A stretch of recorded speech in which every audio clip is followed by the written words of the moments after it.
សួស្តីហ្វេនៗទាំងអស់គ្នាថ្ងៃនេះវិលមកជួប admin ជាថ្មីម្ដងទៀតហើយនៅសាច់រឿងនិស្ស័យស្នេហ៍វាសនាកំណត់ភាគទី6ដែលជាភាគបន្តមុននឹងចូលមកទស្សនាសូមកុំភ្លេចជួយចុច Subscribe Channel admin ម្នាក់មួយផងណ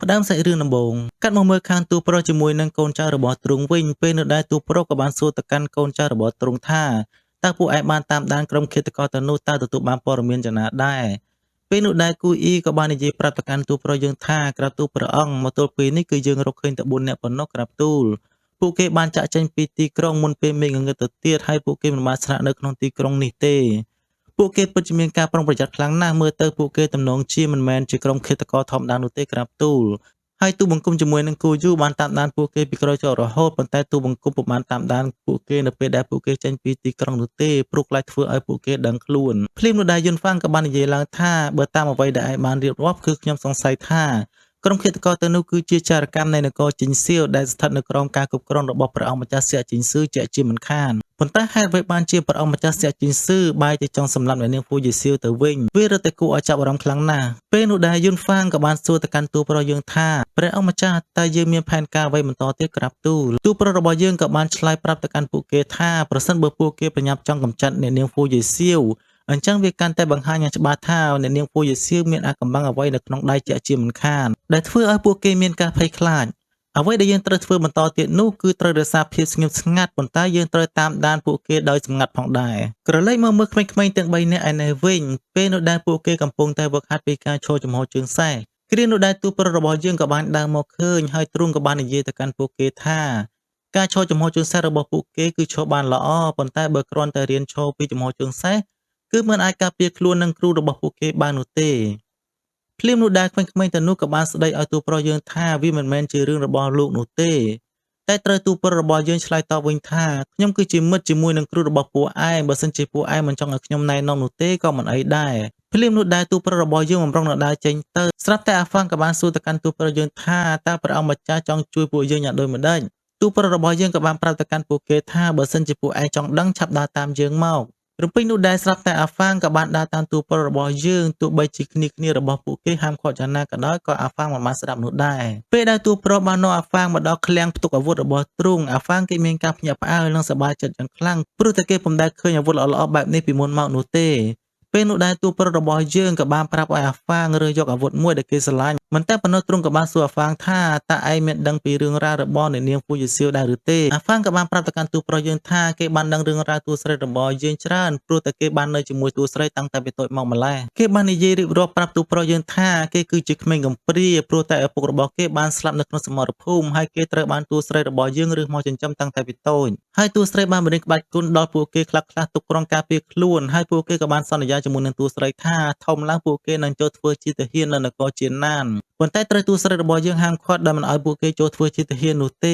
ព្រោះវាមានគ្រោះថ្នាក់ខ្លាំងណាស់ទូប្រុសរបស់យើងស្ដាប់ហើយគឺទ្រង់មានការអាណិតដល់អាហ្វាងខ្លាំងណាស់ហើយទ្រង់ក៏បានបកគលកំបិតស្នៀតមួយទុកឲ្យអាហ្វាងដាក់តាមខ្លួនដើម្បីការពារខ្លួនផងដែរអាហ្វាងគេសប្បាយចិត្តខ្លាំងណាស់ពេលដែលទូប្រុសរបស់យើងបានឲ្យកំបិតស្នៀតមួយមកគេហើយគេក៏បានអរគុណទៅកាន់ទូប្រុសរបស់យើងផងដែរមើលទៅអ្នកទាំងពីរហាក់ដូចជាមានការចុះសម្រុងនឹងគ្នាខ្លាំងណាស់ភ្លាមនោះដែរមេតបយន្តហ្វាងគេក៏បានដើរចូលមកហើយគេក៏បាននិយាយទៅកាន់ព្រះអង្គម្ចាស់ហ្វឹងស៊ឺកើថាក្រាបទូលព្រះអង្គពេលនេះលិខិតស្នើសុំរាជអាពាហ៍ពិពាហ៍នៃនគរជាណានបានមកដល់ហើយក្រាបទូលព្រះអង្គបានបញ្ជាឲ្យទូបង្គំឲ្យយើងទ្រង់ចូលទៅក្នុងព្រះបរមរាជវាំងក្រាបទូលគ្រានោះដែរព្រះអង្គម្ចាស់ហ្វឹងស៊ឺកើក៏បានសួរទៅកាន់មេតបយន្តហ្វាងថាលិខិតស្នើសុំរាជអាពាហ៍ពិពាហ៍តើនរណាជាអ្នករាជអាពាហ៍ពិពាហ៍ពេលនោះដែរសាច់រឿងក៏បានកាត់ឲ្យយើងឃើញថាទូប្រុសរបស់យើងក៏បានដើរចេញពីក្នុងដំណាក់យ៉ាងលឿន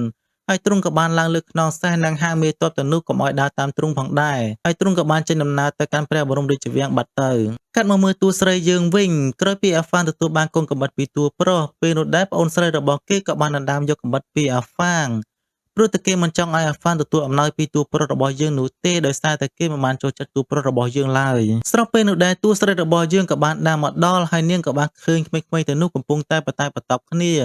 ពេលនោះដែរនាងក៏បានចូលមកខាត់កុំឲ្យពួកគេឆ្លោះប្រកែកគ្នាតែពេលនោះដែរនាងក៏បានឃើញស្លាកស្នាមនៅលើដៃរបស់អាហ្វាងធ្វើឲ្យនាងក៏បាននឹកឃើញពីអតីតកាលខ្លះៗគឺនៅពេលដែលនាងកំពុងតែធ្វើសង្គ្រាមនៅក្នុងសមរភូមិពេលនោះដែរឪពុករបស់អាហ្វាងបានពឹងឲ្យទូស្រីរបស់យើងឲ្យជួយមើលថែអាហ្វាងព្រោះតែគាត់មានកូនប្រុសតែម្នាក់គត់ហើយទូស្រីក៏បានយល់ព្រមទៅតាមសំណើរបស់គាត់មិនតែប៉ុណ្ណោះទូស្រីរបស់យើងក៏បានចិញ្ចឹមបីបាច់ក្មេងៗទៅនោះផងដែរព្រមទាំងបានបង្ហាត់បង្រៀនក្បាច់គុណដល់ពួកគេផងដែរ ក្រោយពីនឹកស្រមៃឃើញបានប៉ុណ្ណឹងតួស្រីរបស់យើងនាងក៏បានដួលសន្លប់បាត់ទៅធ្វើឲ្យក្មេងៗទាំងនោះមានការផិតភ័យយ៉ាងខ្លាំងកាត់មកមើលនៅក្នុងព្រះបរមរាជវាំងឯនេះវិញពេលនឹងដែលព្រះមហាក្សត្របានកោះហៅមន្ត្រីជាច្រើនមកប្រជុំគ្នានៅក្នុងសាលប្រជុំដោយពិភាក្សាគ្នាអំពីការស្នើសុំរៀបអាពាហ៍ពិពាហ៍រវាងនគរជីងសៀវនិងនគរស៊ូសា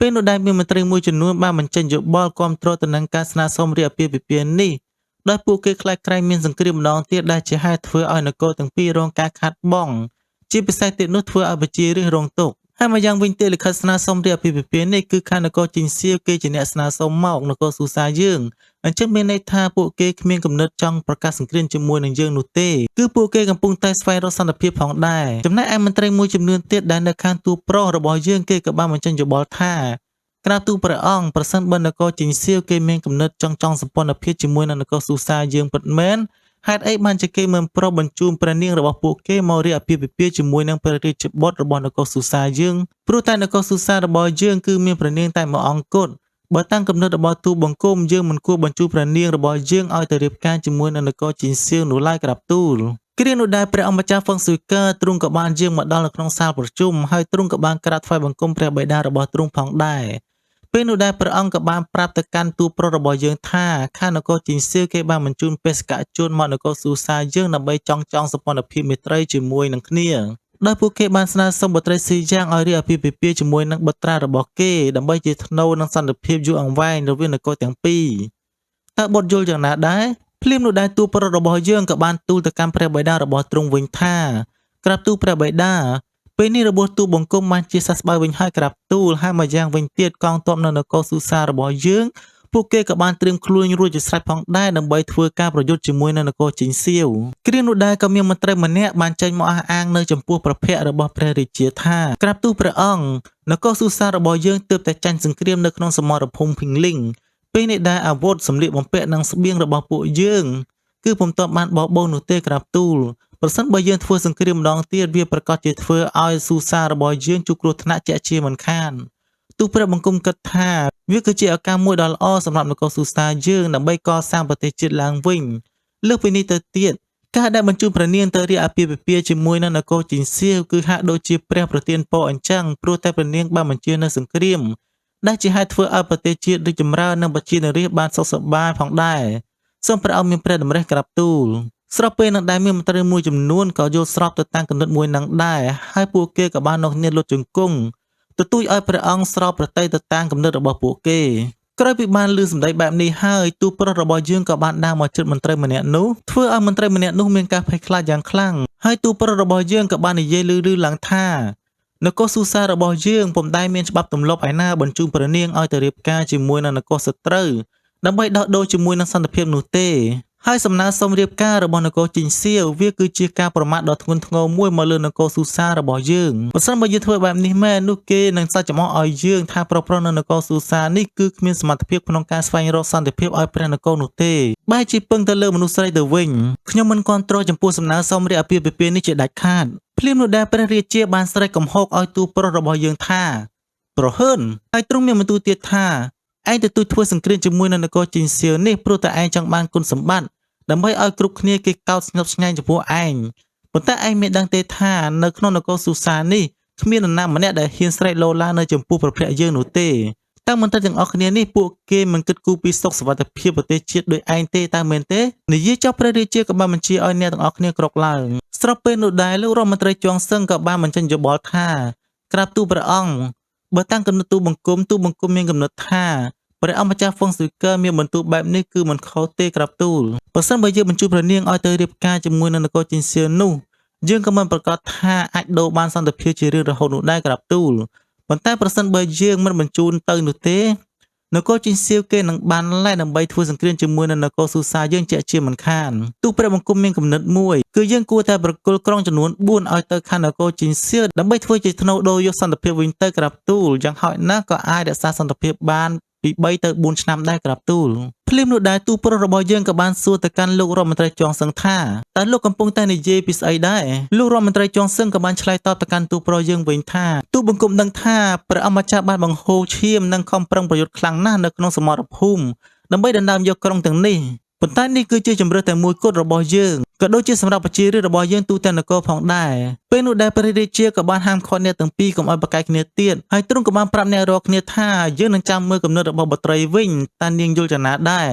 និយាយរួចទ្រង់ក៏បានយាងចេញបាត់ទៅសាច់រឿងក៏បានកាត់ស្លេះត្រឹមហ្នឹងអញ្ចឹងសូមរងចាំតាមដានទស្សនាជាមួយនឹង admin នៅភាគក្រោយបន្តទៀតណាសូមអរគុណសូមជម្រាបលា